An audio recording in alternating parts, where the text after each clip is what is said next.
The blood came first, spreading across her worn calico dress in a crimson stain that made Ryder Ashford pull hard on his reins before his mind could fully process what he was seeing on the dusty frontier trail. A woman lay crumpled beside an overturned wagon, one wheel still spinning lazily in the harsh Arizona sun of 1878, her dark hair matted with dirt and sweat, her face pale as bleached bone.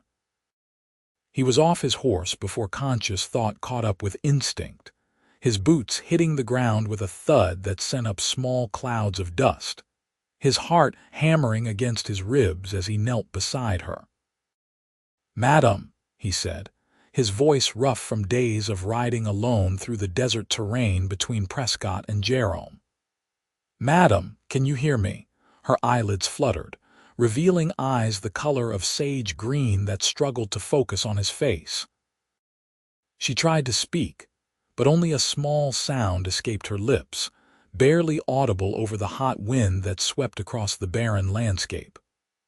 Ryder could see the wound now, a gash across her upper arm where something sharp had torn through fabric and flesh alike, probably from the wagon accident. The blood was fresh, flowing steadily, and he knew without medical training that she would not last long if he did not act immediately. Without hesitation, he grabbed the hem of his own shirt and tore, the fabric giving way with a satisfying rip that echoed in the stillness. The shirt was one of his better ones, blue cotton that his sister had sent him for his last birthday, but he did not spare it a second thought as he ripped it into strips. The woman's eyes widened slightly as she watched him work, awareness creeping back into her gaze along with something that might have been gratitude or might have been fear. "This is going to hurt," he warned her, pressing one of the cloth strips directly against the wound. She gasped, her body going rigid beneath his hands, but she did not cry out. He admired that, even as he worked quickly to wrap the makeshift bandage around her arm, pulling it tight enough to slow the bleeding but not so tight as to cut off circulation entirely. His hands were steady despite the urgency pounding through his veins, the result of years spent dealing with injured cattle and horses on the range. "What happened here?" he asked as he worked, more to keep her conscious than because he expected a coherent answer. The wagon was clearly broken. One axle snapped clean through, and there was no sign of horses anywhere in sight. She must have been thrown when it crashed, perhaps dragged a short distance before managing to free herself. "Broke," she managed, her voice barely above a whisper. "The wheel broke." "The horses bolted." Ryder nodded, finishing the bandage and sitting back on his heels to survey the situation more completely. The sun was already past its zenith, beginning its long descent toward evening, and the temperature would drop precipitously once darkness fell. Out here, 20 miles from the nearest town, exposure could kill as surely as blood loss. He could not leave her, and she clearly could not travel on her own. "What's your name?" he asked, reaching for his canteen and uncorking it with his teeth.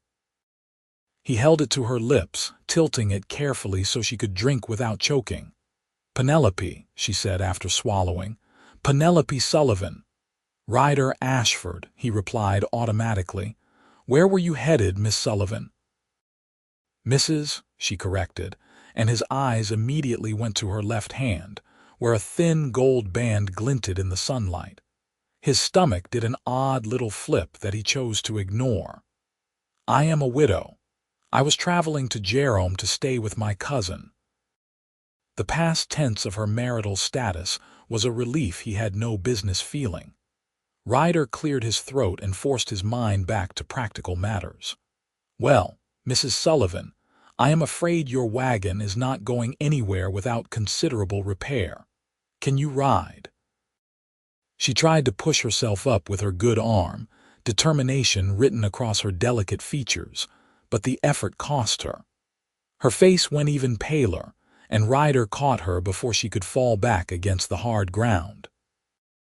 Up close, He could smell the lavender water she must have used that morning, could see the fine bone structure beneath skin that spoke of more genteel origins than most women who ended up traveling alone through the Arizona territory. "I can manage," she said, but her voice lacked conviction.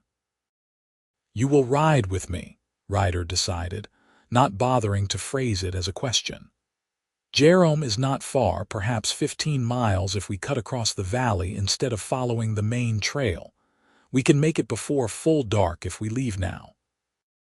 He expected her to protest, to cite propriety or pride, but Penelope Sullivan simply nodded, her good hand clutching at his arm as he helped her to her feet.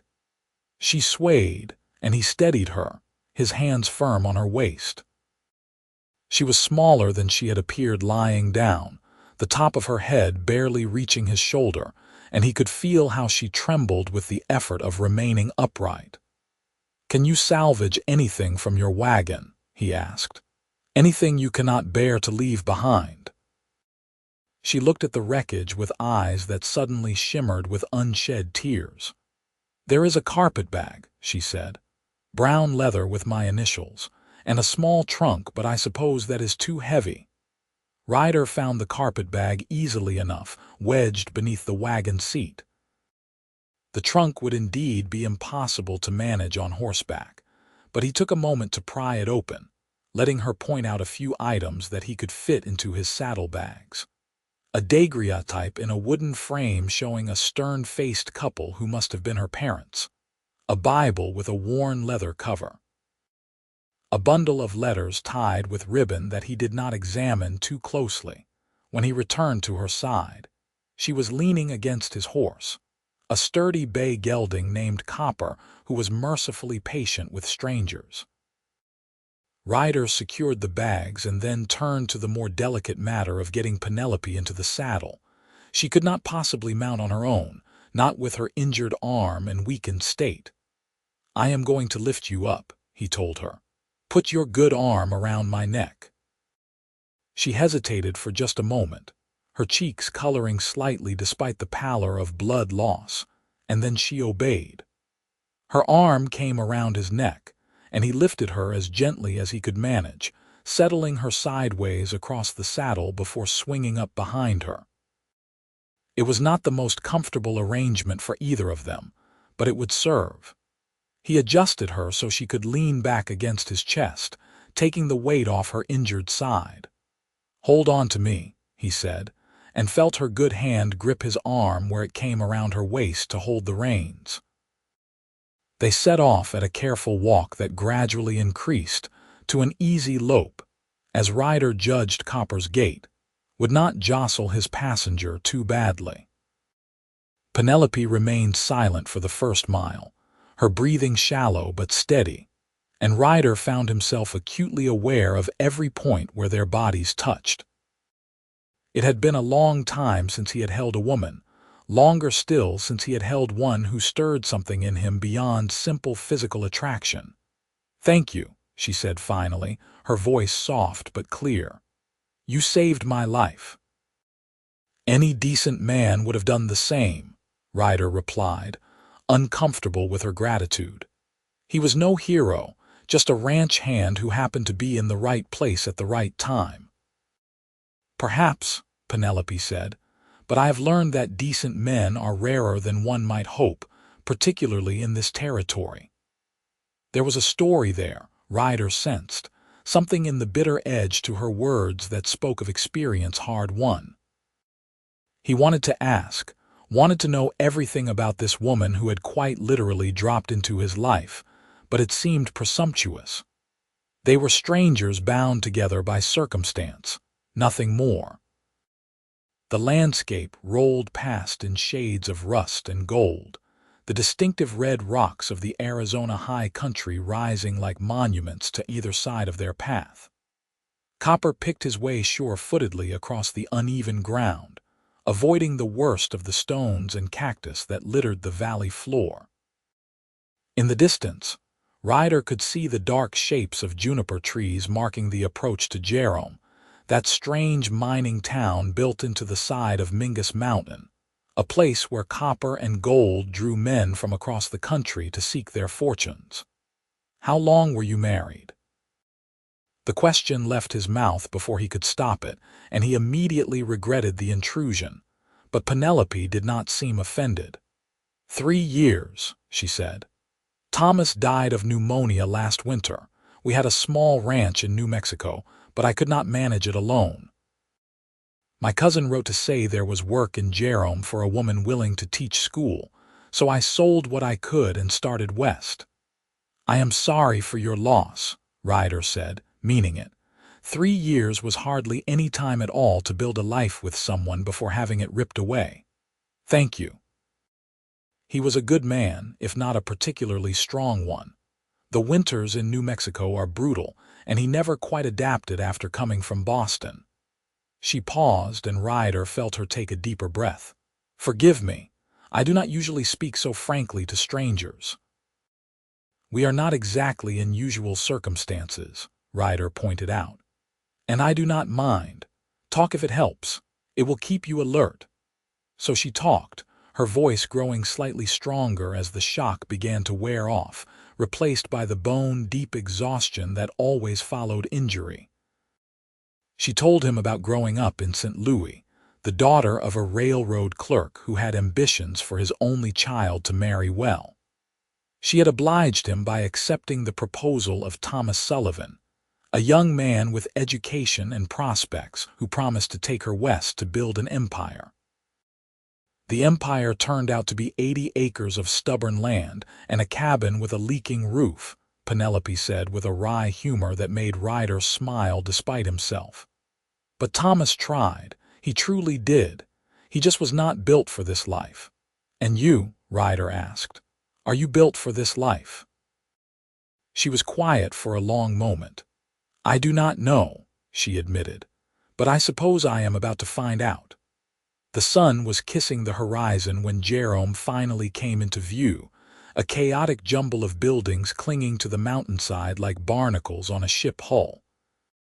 Smoke rose from dozens of chimneys, and even from a distance, Ryder could hear the steady thunder of the mining operations that never ceased, not even on Sundays.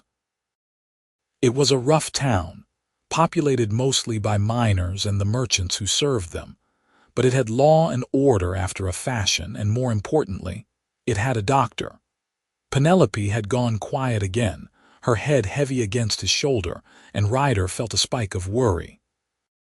He urged Copper into a faster pace, taking the switchback trail that led up to the main street with more speed than was probably wise. The horse responded gamely, his hooves clattering on loose stone as they climbed. People turned to stare as they entered town, dozens of curious faces tracking their progress. Ryder ignored them all, his attention focused on finding the doctor's office. He had been to Jerome a few times before, delivering cattle to the butcher or picking up supplies for the ranch where he worked outside of Prescott. And he remembered seeing a shingle hanging outside a building near the center of town. There it was, weathered wood with Dr. Henry Morrison, painted in fading letters. Ryder pulled Copper to a stop and dismounted as carefully as he could, then reached up to lift Penelope down. She roused enough to help, sliding into his arms with a small sound of pain that stabbed through him like a physical thing. Almost there, he murmured, carrying her toward the door. It opened before he could figure out how to knock while holding an injured woman, revealing a middle-aged man with graying hair and sharp blue eyes that took in the situation at a glance. "Bring her in, doctor," Morrison said, stepping aside to let them pass. "What happened?" "Wagon accident," Ryder explained, following the doctor into a back room that smelled of carbolic acid and something herbal he could not identify. "She has a bad cut on her upper arm. I bandaged it as best I could, but it needs proper treatment." "Set her on the table," the doctor instructed, already washing his hands in a basin. Ryder obeyed, laying Penelope down with as much gentleness as he could manage. Her eyes opened, focusing on his face with an intensity that made his breath catch. "Will you stay?" she asked, her fingers curling around his hand. "Of course," Ryder promised without thinking. He had nowhere else to be, no urgent business that could not wait. The ranch would manage without him for another day or two. Dr. Morrison worked with efficient competence, cutting away the remains of Ryder's shirt and examining the wound beneath with a critical eye. "You did good work with this bandage," he said, glancing at Ryder. "Probably saved her from bleeding out. The wound is clean, no foreign matter that I can see. I will need to stitch it, though." Penelope's hand tightened on Ryder's as the doctor threaded his needle, and he found himself talking to distract her, telling her about Copper, and how he had won the horse in a card game 3 years ago, about the ranch where he worked and the ornery cattle that seemed determined to find new and creative ways to escape their pastures. He talked until the doctor finished his work and wrapped the wound in clean white bandages that looked infinitely better than Ryder's improvised strips. "You will need to rest," Dr. Morrison told Penelope firmly. "That wound will take time to heal, and you have lost a fair amount of blood. No heavy lifting, no strenuous activity. Where are you staying?" "I have a cousin," Penelope said. "Margaret Holloway. She lives here in Jerome." The doctor's face brightened. "Margaret, yes, I know her well. Her husband runs the general store. I will send word that you are here." Ryder helped Penelope into the doctor's waiting room, settling her into a chair, while Dr. Morrison dispatched his young assistant to fetch Margaret Holloway. The boy scampered off with the enthusiasm of youth, and Ryder found himself alone with Penelope once more, the silence between them oddly comfortable despite their brief acquaintance. "I never properly thanked you," she said after a moment. "You tore your own shirt for me, a stranger." "It was just a shirt," Ryder said, suddenly aware that he was indeed shirtless beneath his leather vest, his torso bare in a way that would be scandalous in more civilized settings. Here in the rough mining town, it barely warranted a second glance, but he saw Penelope's eyes flick downward before she caught herself and looked away, color rising in her cheeks. "It was more than that," she insisted. "It was kindness when I desperately needed it. I will not forget." Before Ryder could formulate a response, the door burst open and a woman rushed in, her skirts swirling around her ankles. She was perhaps 10 years older than Penelope, with the same dark hair and delicate bone structure that marked them as relations. "Penny," the woman cried, dropping to her knees beside the chair and taking Penelope's good hand in both of hers. "Oh, my dear, what happened? Are you hurt badly?" "I am all right now, Margaret," Penelope assured her cousin. "Thanks to Mr. Ashford here. He found me after my wagon broke." Margaret turned her attention to Ryder, her eyes shining with tears. "Thank you," she said fervently. "Thank you for saving her. How can we ever repay you?" "No repayment necessary," Ryder said, uncomfortable once again with the gratitude. "Anyone would have done the same." "But you did it," Margaret insisted. "Please, you must stay for supper at least. Let us show our appreciation properly." Ryder started to refuse, to make his excuses and return to his interrupted journey, but then Penelope looked at him with those sage green eyes, and he found himself agreeing before his better judgment could intervene. "I would be honored," he heard himself say. Margaret helped Penelope to her feet, supporting her cousin with practiced ease. "We live just up the street," she explained to Ryder. "Above the general store. It is not fancy, but we have room and food enough to spare." The Holloway residence turned out to be surprisingly comfortable, a set of rooms above the store that Margaret's husband ran with quiet efficiency. James Holloway was a thin man with kind eyes who welcomed Ryder without question, showing him to a washroom where he could clean up while the women settled Penelope into the spare bedroom. When Ryder emerged, feeling more human after scrubbing away the dust of travel. He found a clean shirt laid out for him, simple homespun that probably belonged to James but fit well enough. He pulled it on gratefully and followed the smell of cooking food to a dining room where the table was already set for 4. Supper was a simple affair of beef stew and fresh bread, but it tasted like heaven after days of jerky and hardtack on the trail. Margaret kept up a steady stream of conversation, asking Ryder about himself with the gentle persistence of someone who made it her business to know the people around her. He found himself telling her about his life, the ranch where he worked, the years he had spent drifting from job to job before finally settling in the Prescott area. "And you have no family?" Margaret asked, her tone sympathetic. "A sister in California," Ryder said. "We write occasionally, but we are not close. Our parents died when I was young and we were separated, sent to different relatives. By the time we were grown, we were strangers to each other." He felt Penelope's eyes on him and glanced over to find her watching with an expression he could not quite read. Understanding, perhaps, or recognition of shared loneliness.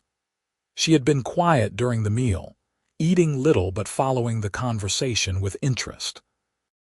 "You should rest," Ryder told her, noting the shadows under her eyes. "You have had quite an ordeal." "So have you," Penelope pointed out. "You rode all the way here while I merely sat." "Merely sat while bleeding from a serious wound," Ryder corrected. "That takes its own toll." Margaret intervened before Penelope could argue further. "He is right, dear. You need to sleep. Dr. Morrison said rest was essential." Penelope allowed herself to be led away, but not before catching Ryder's eye one more time, something passing between them in that glance that felt significant even if he could not name it. After she disappeared into the bedroom, James offered Ryder a glass of whiskey, which he accepted gratefully. "You are welcome to stay the night," James said. "We have a sofa that serves well enough as a bed, and it would be poor hospitality to send you back out into the dark after you saved Penelope." Ryder had not planned to stay, had intended to find lodging at one of the boarding houses that catered to miners and travelers, but the offer was genuine, and he found himself accepting. The truth was, he was reluctant to leave, to sever this strange connection that had formed between himself and Penelope Sullivan in the space of a few short hours. He slept poorly on the sofa, his dreams full of sage-green eyes and the warm weight of a woman in his arms.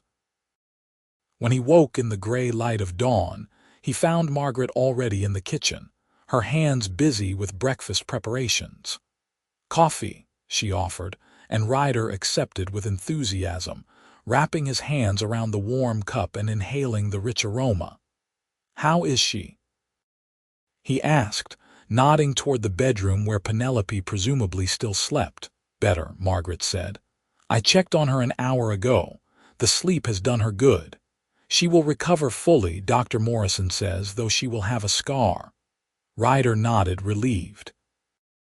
He had known the wound was not life-threatening once it was properly treated, but hearing confirmation eased something tight in his chest.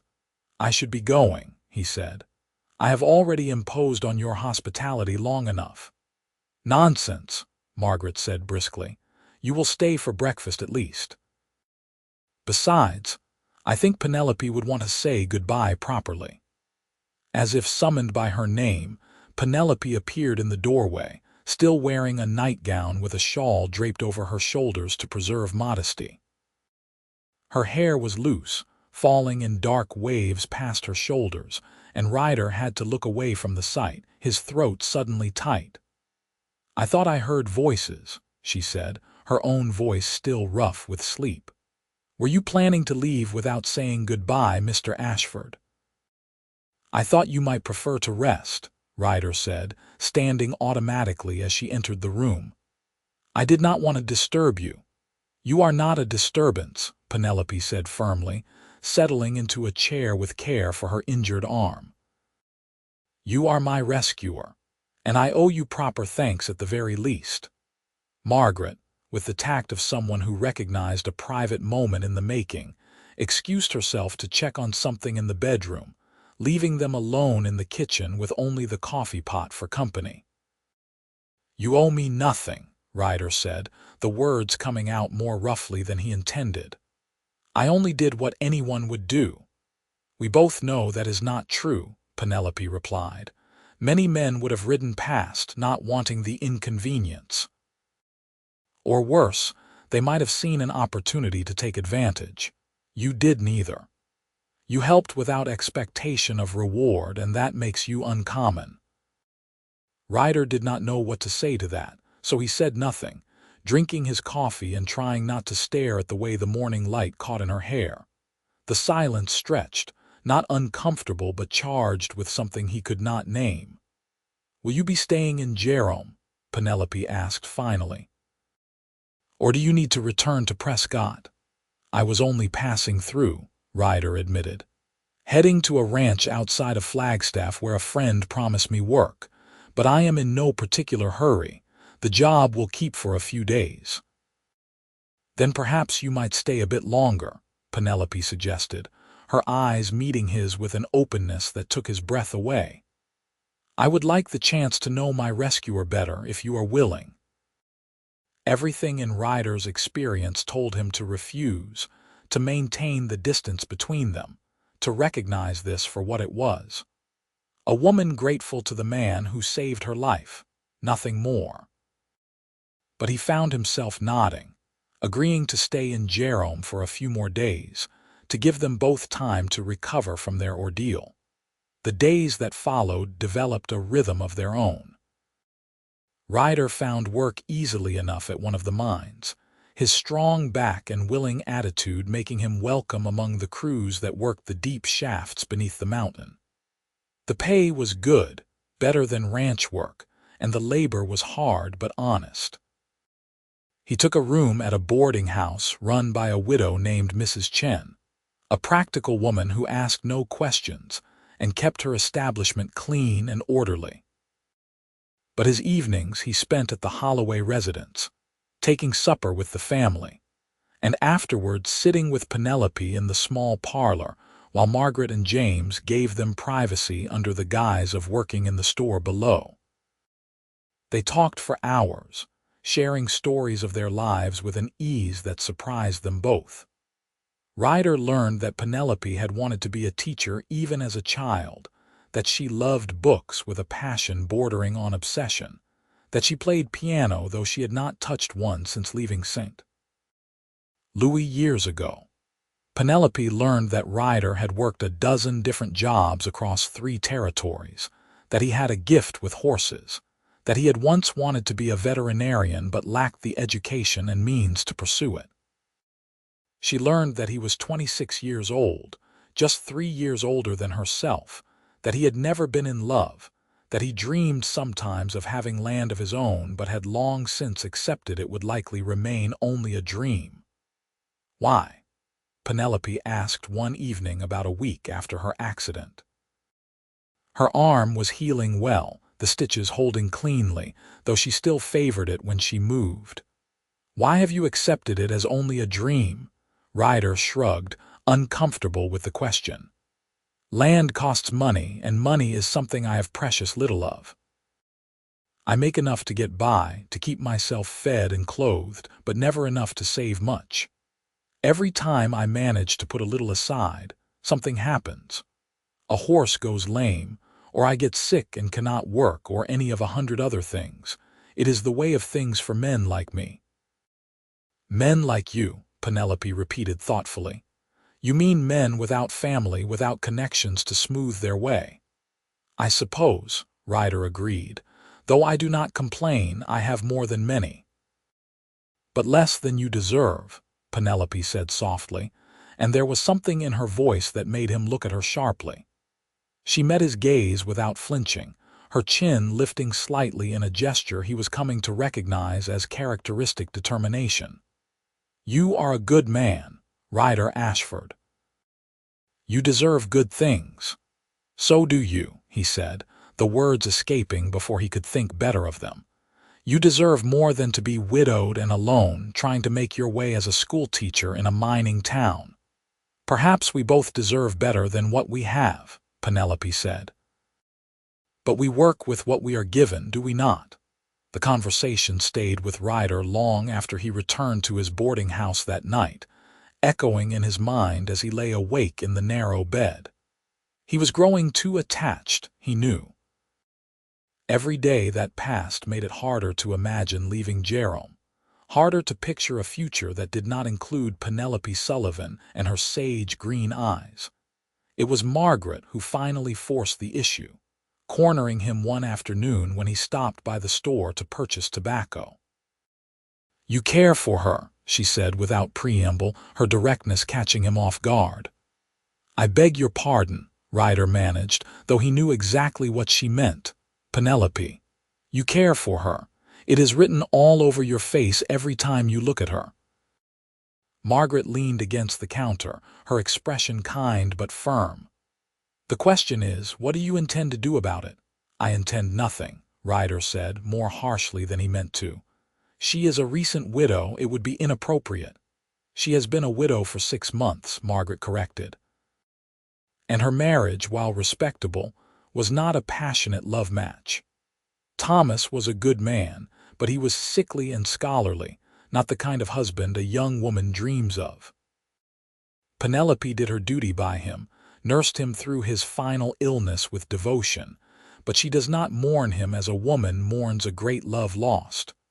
Ryder stared at her, shocked by her frankness. "That does not mean she would welcome my attention," he argued. "I am nobody, Margaret. A drifter with no prospects and no future beyond the next job." "You are the man who saved her life," Margaret said. "The man who has spent every evening for the past week making her smile, making her laugh, bringing light back into eyes that have been shadowed for too long." "Do not tell me you are nobody, Ryder Ashford, not when you have already become somebody to her." He wanted to argue, to list all the reasons why any attachment between himself and Penelope was foolish and doomed, but the words would not come. Instead, he bought his tobacco and left, Margaret's knowing smile following him out the door. That evening, he arrived at the Holloway residence to find Penelope waiting for him on the small balcony outside the apartment, the setting sun painting the sky in shades of orange and purple behind her. She had recovered her strength over the past week, moving with more ease, the color returned to her cheeks. She wore a simple dress of blue cotton that brought out the color of her eyes, and her hair was pinned up in a style that left her neck bare, vulnerable. "Walk with me," she asked when he appeared, and though it was improper for an unmarried woman to walk alone with a man, he found himself offering his arm without hesitation. They walked through Jerome's crowded streets, past saloons where piano music spilled into the evening air, past the Chinese laundry where workers called to each other in their native tongue, past the assay office where miners brought their hopes in the form of rock samples. The town was alive with energy, with possibility, and Ryder felt it thrumming through his veins as Penelope's hand rested light on his arm. "I met with the school board today," Penelope said as they walked. "They have offered me the teaching position. I will start after the new year, once they have finished building the new schoolhouse." "That is wonderful," Ryder said, meaning it even as his heart sank. If she was settling into a job, into a life in Jerome, then his time here was truly limited. He would have to leave soon, to take up the work waiting for him in Flagstaff, to move on as he always did. "Is it?" Penelope asked, and there was something in her tone that made him look at her sharply. "I am not certain. Teaching is good, honest work, and I will be glad to do it. But part of me wonders if I am settling for safety rather than reaching for what I truly want." "What do you truly want?" Ryder asked, his voice coming out rougher than he intended. Penelope stopped walking, turning to face him fully.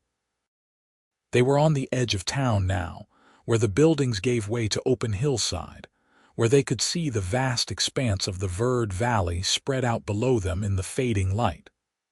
"I want what I had only a glimpse of with Thomas," she said quietly. "A partnership, a true meeting of hearts and minds. I want someone who sees me as I am, not as a duty or a convenience. I want someone who makes me feel alive." She looked up at him as she spoke, and Ryder felt the world narrow to just the two of them, to the space between their bodies and the question hanging in the air. He should step back, should make some excuse and retreat to safety, but he could not seem to make himself move. "Penelope," he said, her name rough on his tongue. "I am not the man you think I am. I have nothing to offer you. No land, no prospects, no future beyond the next job and the one after that. You deserve better." "What I deserve is someone who looks at me the way you do," Penelope said, her hand coming up to rest against his chest over his heart. "Someone who would tear his own shirt to bandage my wounds without a second thought. Someone who makes me laugh and makes me think and makes me want to be brave." "I am scared," Ryder admitted, the words torn from somewhere deep inside him. "I am terrified that I will fail you, that I will not be enough." "Then we will be scared together," Penelope said, and rose up on her toes to kiss him. It was soft at first, barely a brush of lips, tentative and questioning. But then Ryder's arms came around her, pulling her close, and the kiss deepened into something fierce and hungry, months and years of loneliness pouring into it from both sides. She tasted like the tea she favored, sweet and herbal, and she fit against him as though she had been made for his arms. When they finally broke apart, both breathing hard, Ryder rested his forehead against hers, his eyes closed, his heart hammering. "I do not know how to do this," he confessed. "I have never felt this way before." "Neither have I," Penelope whispered. "Not truly, but we will learn together." They stood there as the stars began to emerge overhead, holding each other, and Ryder felt something shift inside him, some piece clicking into place that he had not known was missing. This was what he had been searching for in all his wandering, this connection, this sense of belonging to another person completely. The courtship that followed was conducted under Margaret's watchful but approving eye, within the bounds of propriety but pushing at its edges with the urgency of two people who had already wasted too much time. Ryder abandoned his plans to go to Flagstaff, taking permanent work at the mine instead, his wages enough to rent a small house on the outskirts of Jerome. It was hardly more than a cabin, 2 rooms and a kitchen, but it was his own, the first place he had ever been able to truly call home. Penelope helped him make it livable, sewing curtains for the windows and bringing touches of beauty to the rough interior. They were chaperoned always, Margaret or James or another respectable woman present, but the chaperones had a way of becoming absorbed in their own activities, giving the lovers space to talk, to plan, to steal kisses when they thought no one was looking. "Marry me," Ryder said one evening in October, the words spilling out without the careful planning he had intended. They were sitting on the small porch he had built onto the front of the cabin, watching the sunset paint the valley below in shades of fire. Penelope turned to him, her eyes wide. "What? Marry me," he repeated, reaching for her hand. "I know I should wait, should court you properly for longer, should have more to offer, but I cannot stand the thought of spending another day without knowing you will be mine. Marry me, Penelope. Let me spend the rest of my life trying to be worthy of you." "You already are worthy," Penelope said, tears streaming down her face even as she smiled. "Yes, yes, I will marry you, Ryder Ashford. Nothing would make me happier." They were married in November, a simple ceremony at the small church that served Jerome's scattered faithful. Margaret stood up with Penelope, and James stood with Ryder, and the minister spoke words about love and commitment that seemed to Ryder to have been written specifically for them. Penelope wore a dress of cream-colored silk that Margaret had helped her sew, and she had never looked more beautiful than she did standing in the church's dim interior, promising to love and honor him for the rest of her days. The wedding supper was held at the Holloway residence, with half the town invited and most of them showing up. Miners rubbed elbows with merchants, and Mrs. Chen from the boarding house brought dishes from her native china that delighted everyone who tried them. Someone produced a fiddle, and dancing broke out in the street, Ryder whirling Penelope around until they were both breathless with laughter. When they finally escaped to the little cabin that was now their home, Ryder carried Penelope over the threshold, tradition demanding no less. He set her down gently in the front room, where a fire already crackled in the hearth thanks to Margaret's planning, and for a moment they simply looked at each other, the weight of what they had done settling over them. "Are you nervous?" Penelope asked softly, her hands coming up to rest on his chest. "Terrified," Ryder admitted, "but also happier than I have ever been in my life." "Me too," Penelope said and kissed him. They made love for the first time with tenderness and care, Ryder mindful of her still healing arm, both of them navigating the newness of each other's bodies with patience and growing confidence. It was awkward in places, as first times often are, but it was also beautiful, a physical expression of the emotional bond that had been forming between them since that first moment on the frontier trail. Afterward, lying tangled together in the bed that was now theirs, Ryder traced the scar on Penelope's upper arm, the mark of their beginning. "Does it hurt?" he asked. "Not anymore," she said. "It is just a reminder now of the day my life changed completely." "Mine too," Ryder said, pulling her closer. "I was just drifting before you, going through the motions of living without really being alive. You woke something in me, Penelope. You made me want more, want better, want to be the kind of man who deserves a woman like you." "You already were that man," Penelope said firmly. "You just needed someone to see it." Winter came to the Arizona high country, bringing cold that was shocking after the desert heat. Snow fell on Jerome, turning the ramshackle mining town into something almost beautiful, softening the harsh edges with white.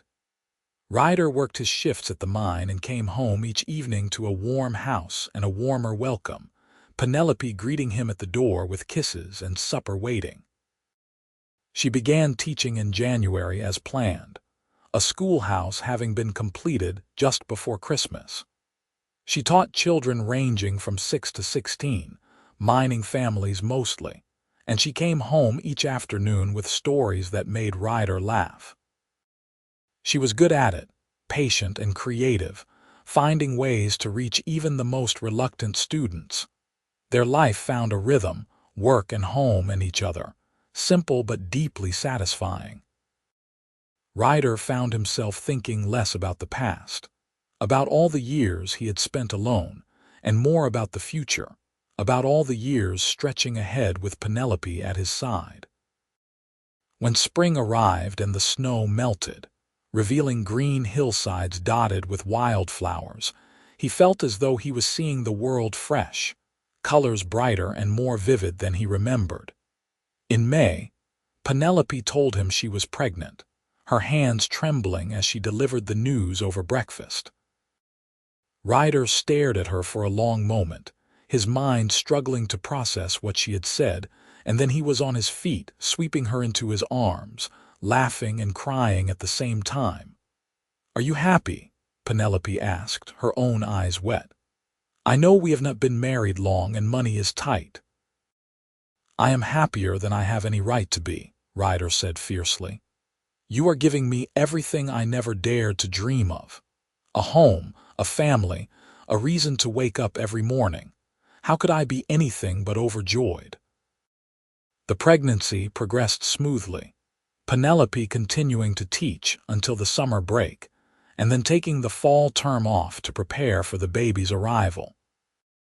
Margaret was a constant presence, full of advice and practical help, and James built a beautiful cradle in his workshop, presenting it to them with gruff affection. Ryder worked extra shifts when he could get them, wanting to have money set aside for when the baby came. The mine work was dangerous, accidents common, but he was careful, mindful now that he had more to lose than ever before. He had become friendly with several of the other miners, men who invited him to join their card games and included him in their rough camaraderie. One of these men, a veteran miner named Samuel, pulled him aside one afternoon. "There is talk of opening a new shaft," Samuel said quietly. "Deeper than anything we have dug before. They are looking for experienced men willing to take the risk. The pay would be double what you make now." Ryder was tempted. The money would make such a difference, but the increased danger gave him pause. "I will think about it," he told Samuel, and went home to discuss it with Penelope. She listened carefully as he explained the opportunity, her hands resting on the swell of her belly where their child grew. "What do you want to do?" she asked when he finished. "I want to keep you and our baby safe," Ryder said. "I want to provide for you to give you the life you deserve. But I do not want to take foolish risks either." "Then do not," Penelope said simply. "We have enough, Ryder. We may not be wealthy, but we have a home and food in each other. That is more than many people have. Do not risk your life for luxuries we do not need." He kissed her then, overwhelmed by gratitude for her practical wisdom. "I love you," he said against her hair, "more than I knew it was possible to love another person." "I love you too," she replied. "Now come feel your child kick and tell me again that we need more than what we have." The baby came in December, during a cold snap that had the whole town huddled close to fires. Penelope's labor was long and difficult, hours of pain that Ryder weathered alongside her, holding her hand and wiping her brow and feeling utterly helpless. Margaret and Dr. Morrison were both present, guiding them through the process with calm competence. But Ryder had never been so scared in his life. When the baby finally arrived, squalling and red-faced and absolutely perfect, Ryder wept openly. "A son, Doctor," Morrison announced, placing the tiny bundle in Penelope's arms. "A healthy baby boy with a strong pair of lungs and his mother's eyes." "What should we call him?" Penelope asked, exhausted but radiant, looking down at their child with wonder. "What about Robert?" Ryder suggested. "After my father." "Robert James for both our fathers." "Robert James Ashford," Penelope said, testing the name. "It is perfect. Hello, Robert. Welcome to the world, little one." Fatherhood transformed Ryder in ways he had not anticipated. The baby demanded constant attention, waking them through the night with cries that pierced through sleep like arrows, needing to be fed and changed and soothed. It was exhausting, relentless work, but Ryder threw himself into it with the same dedication he brought to everything he cared about. He learned to change diapers and mix formula for when Penelope's milk was not enough, to walk the floor at 3 in the morning singing tuneless lullabies that somehow worked. He learned to function on minimal sleep, to find joy in the smallest milestones, the first smile, the first time Robert grasped his finger with surprising strength. Penelope returned to teaching when Robert was 3 months old, and Ryder arranged his shifts so he could watch the baby during the day, sleeping in brief snatches when Robert napped. It was hard, harder than any work he had ever done, but it was also deeply rewarding. He and his son developed their own rhythm, their own language of coos and gestures. The years passed in a blur of activity and growth. Robert learned to crawl and then to walk, his first steps taken between his parents in the small cabin that had become home. He learned to talk, calling Ryder Papa and Penelope Mama with equal enthusiasm. He was a bright child, curious about everything, and Penelope began teaching him his letters before he was even 3 years old. Ryder continued working at the mine, his steady reliability earning him promotions until he was made a shift supervisor, overseeing a crew of 20 men. The extra pay allowed them to expand the cabin, adding 2 more rooms and a proper dining area. They bought furniture, nothing fancy but solid and well-made, and Penelope planted a garden that yielded vegetables through the long growing season. When Robert was 4, Penelope became pregnant again, and in 1884 they welcomed a daughter into the world. They named her Rose Margaret, after the wildflowers that covered the hillsides each spring and after Margaret Holloway, who had been such a constant support. Rose was smaller than Robert had been, more delicate, with Ryder's dark hair and a temperament that was sweet and easy. The cabin felt crowded now with 4 of them, and Ryder began to dream again of having land of his own, a real ranch where they could spread out, where the children could run free. He started saving every spare penny, talking with Penelope late into the night about what they might be able to afford, where they might go. "There is land available near Prescott," he told her one evening when the children were both asleep. "Not much, maybe 40 acres, but it has water and good grass. The owner is willing to sell for a fair price, and I think I have almost enough saved." Penelope's eyes lit up with excitement. "A ranch of our own," she breathed. "Oh, Ryder, could we really?" "We could," he said, pulling her close. "It would be hard work, building it up from nothing, but we have done hard things before." They made the decision together, as they made all important decisions, weighing the risks and the rewards. In the spring of 1885, Ryder left the mine for the last time, shaking hands with men who had become friends, accepting their good wishes and their warnings that ranching was harder than it looked. The land they purchased was everything the seller had promised and more. 40 acres of rolling grassland with a creek running through it, backed by pine-covered hills that would provide timber for building. There was an old cabin on the property, abandoned by the previous owner, but it was barely habitable, the roof half gone and the walls sagging. They lived in a tent that first summer while Ryder rebuilt the cabin, working from dawn until dark with the help of men he hired from town. Penelope kept house in the tent, cooking over a campfire and washing clothes in the creek, Robert and Rose playing in the grass under her watchful eye. It was hard, primitive living, but there was a freedom to it that Ryder had never experienced before, the knowledge that this land was theirs, that everything they built would belong to them and their children. By autumn, the cabin was finished, larger than the one they had left in Jerome, with separate bedrooms for the children and a real kitchen with a proper stove. Ryder built a barn next, and then a chicken coop, and gradually the ranch began to take shape. He bought cattle, just a small herd to start, and horses that he bred and trained with the skill he had developed over years of working with animals. Penelope taught school in Prescott, riding into town 3 days a week and returning in the evenings, exhausted but happy. She loved teaching, but she loved the ranch too, loved having space and quiet, loved watching their children grow strong and healthy in the clean air. Robert proved to have his father's gift with horses, spending hours in the barn with Ryder, learning to groom and feed and eventually to ride. Rose was more interested in growing things, helping her mother in the garden that expanded each year, learning the names of plants and how to coax life from the soil.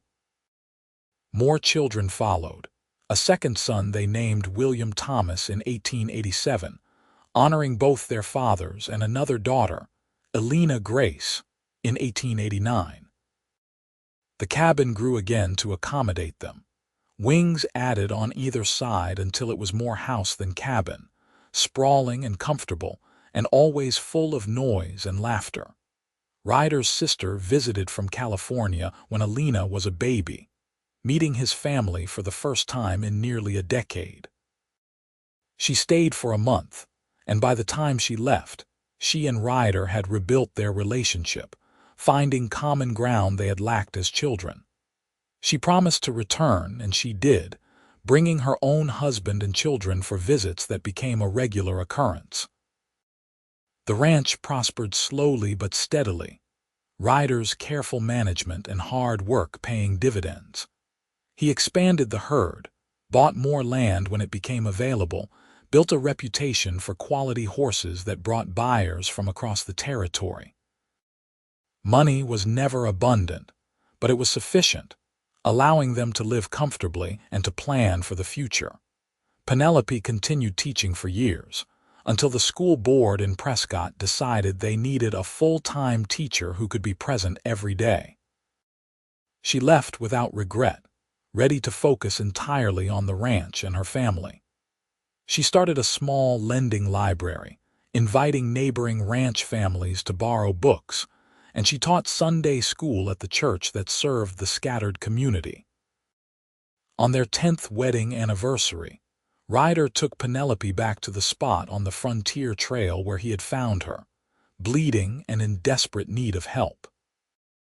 They had ridden out together, leaving the children with Margaret, who had moved to Prescott to be closer to them, and they stood looking at the place where their story had begun. "You ever regret it?" Ryder asked, his arm around her waist. "Marrying a drifter with nothing to his name." Penelope turned in his arms, reaching up to cup his face in her hands. "Never," she said firmly. "You gave me everything I ever wanted and things I did not even know to dream of. You gave me love and partnership and a family and a home. How could I possibly regret that?" "I was so scared," Ryder confessed. "That day when I found you, I was scared you would die before I could get you to help, scared that I would fail you. And then later, I was scared that I would not be enough, that you would wake up one day and realize you had settled for less than you deserved." "The only thing I realized," Penelope said, "is that I had found more than I deserved. You are the best man I have ever known, Ryder Ashford. You are kind and strong and steady, and you love me and our children with everything you have. That is not settling. That is winning the greatest prize." They kissed there on the trail, no longer the desperate strangers they had been, but a couple who had built a life together through love and work and unwavering commitment. When they rode back to the ranch as the sun set, Ryder felt a contentment so deep it was almost painful. The knowledge that he had found his place in the world, his purpose, his home. The children grew, as children do, from babies to toddlers to gangly youngsters full of questions and energy.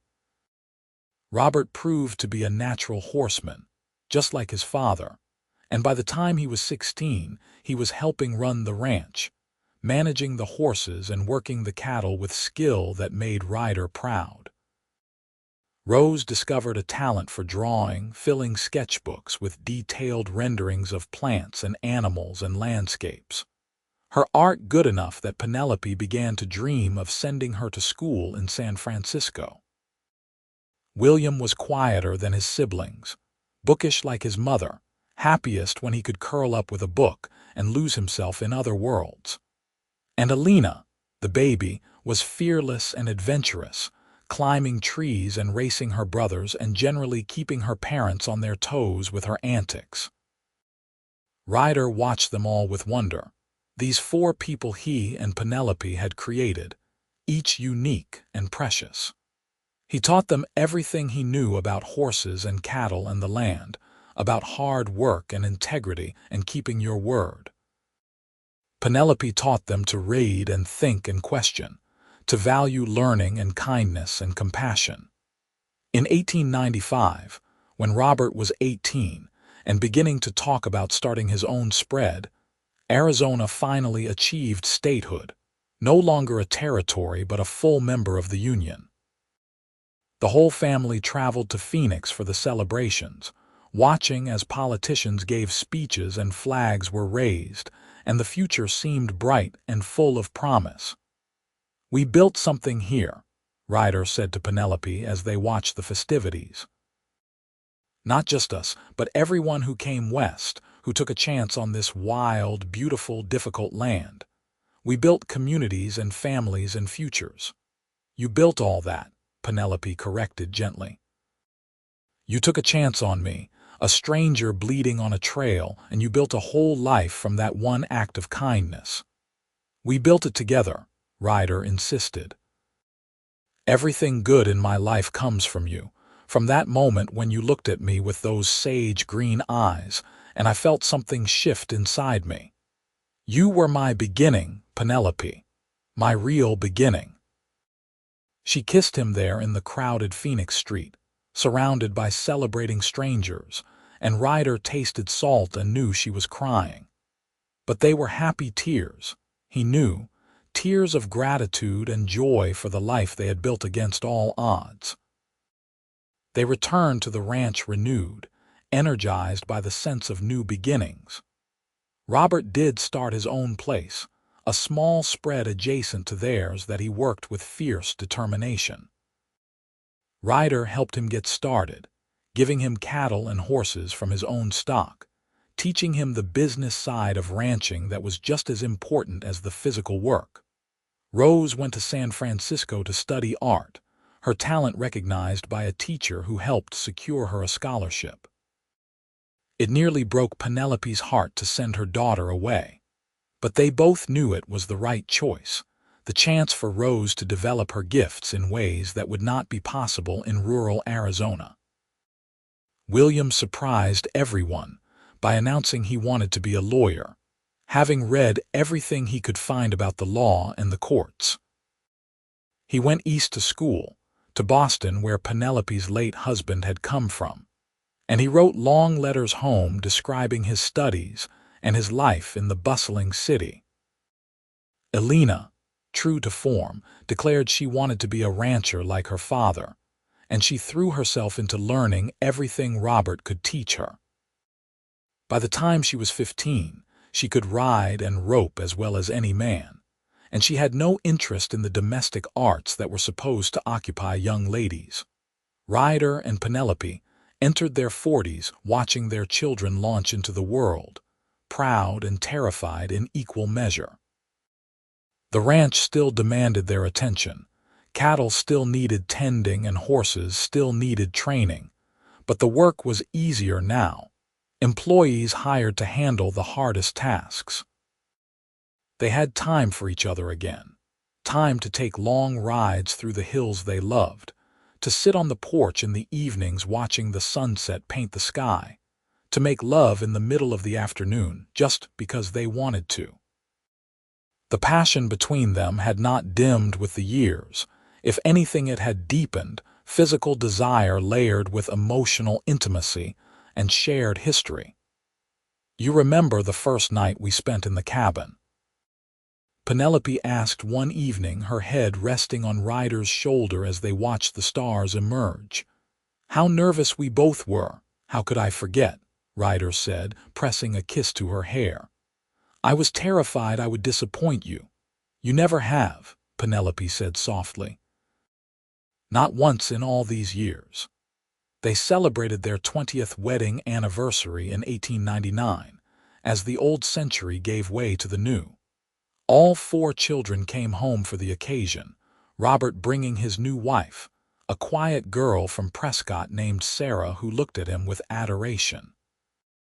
Rose brought paintings she had done in San Francisco, beautiful landscapes and portraits that made Penelope cry with pride. William brought stories of his law practice, already successful despite his youth. And Elena brought her usual chaos and energy, filling the house with laughter. Margaret and James came too, older now and slower but still vital, still the same people who had welcomed Ryder into their home all those years ago. They sat at the long table Ryder had built, 20 people crowded together, and they toasted to love and family and the future. 20 years ago, Ryder said, standing with his glass raised. I was a drifter with nothing to my name and no prospects beyond the next job. Then I found a woman bleeding on a trail and my whole life changed. Penelope, you gave me everything. A home, a family, a purpose, a reason to become better than I was. I love you more today than I did the day we married, and I will love you more still tomorrow. Penelope was crying openly, not bothering to hide her tears. I love you, she said simply. Thank you for stopping that day. Thank you for tearing your shirt. Thank you for saving me in every way a person can be saved. They kissed while their children and friends applauded, and Ryder felt the same surge of emotion he had felt on their wedding day. The overwhelming knowledge that he had found his person, his partner, his home. The new century brought changes, automobiles beginning to appear on the roads, electricity reaching even remote ranches, the world shrinking as communication and transportation improved. But some things remained constant. The land still needed tending, cattle still needed raising, and love still needed nurturing. Robert and Sarah had children of their own, making Ryder and Penelope grandparents, a role they embraced with enthusiasm. They doted on the babies, spoiling them shamelessly and handing them back to their parents when they got fussy. Rose married a fellow artist she met in San Francisco, and they settled in that city, coming home for visits that were never long enough. William married a lawyer like himself, a sharp-minded woman from New York, and they practiced together in Boston. Elena, predictably, married a rancher, a man from Flagstaff who shared her passion for the land and the work. More grandchildren followed, a dozen in total, filling the ranch house with noise and joy whenever they visited. Ryder taught them to ride, just as he had taught their parents, and Penelope read to them and told them stories of the old days, when Arizona was still a territory, and Jerome was a rough mining town clinging to a mountainside. As they entered their 50s, and then their 60s, Ryder and Penelope began to slow down, their bodies no longer capable of the hard physical labor that ranching demanded. They hired a manager, a young man Robert recommended, to handle the day-to-day operations, and they gradually transitioned into advisory roles, present but not in charge. It was strange at first, having time that was truly their own, but they adapted as they had adapted to everything else life threw at them.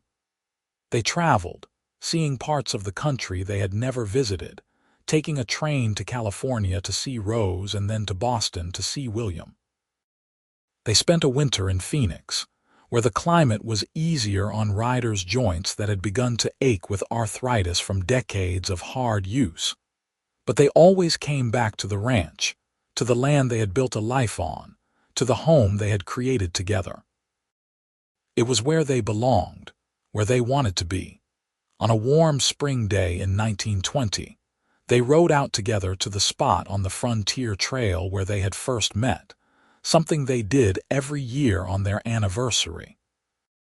Ryder was 70 now, Penelope 67, their bodies marked by age but their love as strong as ever.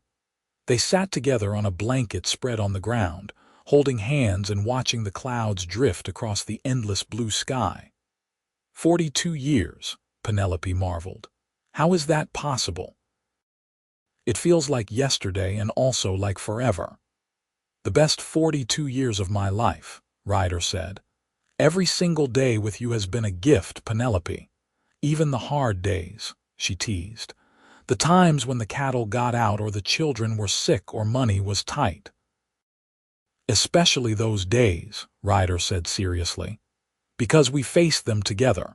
Because you were there beside me and that made everything bearable.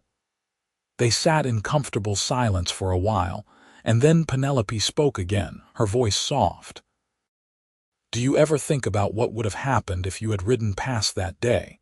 If you had decided a bleeding stranger was not your problem? Never, Ryder said immediately, "because I cannot imagine a life without you in it.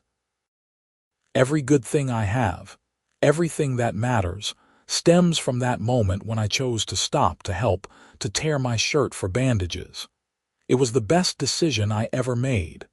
"Mine too," Penelope said, squeezing his hand. "Accepting your help, trusting you when I had no reason to beyond the kindness in your eyes. It changed everything." They rode back to the ranch as the sun began to set, their horses moving at an easy walk, no hurry in them. At the house, they found several of their grandchildren waiting, sent by their parents to spend a week on the ranch, to learn about their heritage and their history. Ryder and Penelope welcomed them with open arms, as they always did, gathering them around the fireplace that evening to tell stories. The children wanted to hear about the old days, about cowboys and outlaws and the wild frontier, and Ryder and Penelope obliged, spinning tales that were equal parts truth and embellishment. But the story they told most often, the one the grandchildren never tired of hearing, was the story of how Grandpa found Grandma bleeding on a trail and saved her life with his own torn shirt. It had become family legend, repeated and embroidered until it was almost myth, but at its core remained the simple truth. One person had needed help, and another had stopped to give it, and from that moment had grown a love that spanned decades and generations. As Ryder and Penelope settled into their 70s, they began to make plans for the end, practical preparations that they discussed with their children and with each other. The ranch would go to Robert and Alina, who loved the land as much as their parents did. Rose and William would receive other assets, ensuring all 4 children were provided for. Everything was arranged, organized, put in order. "I am not afraid," Penelope told Ryder one night as they lay in bed, her head on his shoulder. "Whenever it comes, I am not afraid because I know I lived fully. I loved completely. I have no regrets." "Nor I," Ryder agreed. "Except perhaps that I wish we had more time. A lifetime with you does not feel like enough." "Then we will have to believe in heaven," Penelope said. "So we can have eternity instead." They fell asleep that way, wrapped in each other's arms, and when morning came, they woke together as they had every morning for over 4 decades. They rose and dressed and went about their day, caring for each other and their home, loving each other with every word and gesture. Years continued to pass, measured now in grandchildren's birthdays and anniversaries, in seasons turning and crops growing. Ryder's arthritis worsened, making it hard for him to ride, and Penelope's eyesight began to fail, making reading difficult. But they adapted, finding new ways to enjoy life, sitting together on the porch for hours, talking about everything and nothing. In 1925, they celebrated their 50th wedding anniversary, a golden milestone that seemed impossible even as they lived it. All 4 children came home, bringing spouses and children and even a few great-grandchildren, 3 generations gathered under one roof. There was a party that lasted 3 days, neighbors and friends coming from across the state to celebrate the couple who had become something of a legend in their community. "Tell us the story," one of the great-grandchildren demanded, a little girl of 5 with Penelope's green eyes. "Tell us how Grandpa Great saved Grandma Great." So they told it again, Ryder and Penelope taking turns, finishing each other's sentences as they had learned to do over the decades. They told about the wagon and the blood and the torn shirt, about the ride to Jerome and the doctor, and the beginning of a love that had endured through everything life could throw at it. "The moral of the story," Ryder said, the little girl sitting on his knee, "is that you should always stop to help someone in need. You never know where it might lead." "And the other moral," Penelope added, smiling at her husband across the crowded room, is that love can come when you least expect it, and when it does, you should hold on tight and never let go. They lived into their 80s, Ryder passing first in the winter of 1932, his heart simply stopping one night as he slept. Penelope woke to find him beside her, peaceful and still, and though she grieved, she also felt grateful. They had been given so much more time than most people got, so many years of love and partnership and joy. She followed him 6 months later, her own heart giving out on a warm summer afternoon. She was sitting on the porch when it happened, looking out at the land they had loved, a letter from one of the grandchildren in her lap. She simply closed her eyes and did not open them again, slipping away as gently as a sigh. They were buried side by side on a hill overlooking the ranch, their graves marked with a simple stone that read Ryder and Penelope Ashford, beloved parents and grandparents, together forever. The family gathered for the funeral, tears mixed with laughter as they shared memories and stories, celebrating lives well lived and love that had never faltered. The ranch continued under Robert's management, passed down through the generations that followed. Rose's paintings hung in galleries across the country, her talent finally recognized as it deserved to be. William became a judge, known for his fairness and wisdom, and Alina raised a family of ranchers who loved the land as fiercely as their grandmother had. But more than their individual accomplishments, what Ryder and Penelope left behind was a legacy of love, the proof that two strangers meeting by chance on a frontier trail could build something lasting and beautiful. They had shown their children and grandchildren and great-grandchildren what it meant to commit fully to another person, to work together through hardship and joy, to never give up on each other no matter what challenges arose. Their story was told and retold, becoming part of family tradition, a reminder that love could be found in the most unexpected places, and that kindness, even something as simple as tearing a shirt to bandage a stranger's wounds, could change the course of a life. In the end, what had begun with blood on a dusty trail had become a story of healing and hope, of two people who found each other when they needed it most and built a love that lasted beyond death itself, living on in the hearts and memories of everyone they had touched. The ranch still stood decades later, a testament to what Ryder and Penelope had built together, and on quiet evenings when the wind blew just right, it was said you could almost hear their laughter, could almost see them riding together across the hills they had loved, forever young, forever together, forever home.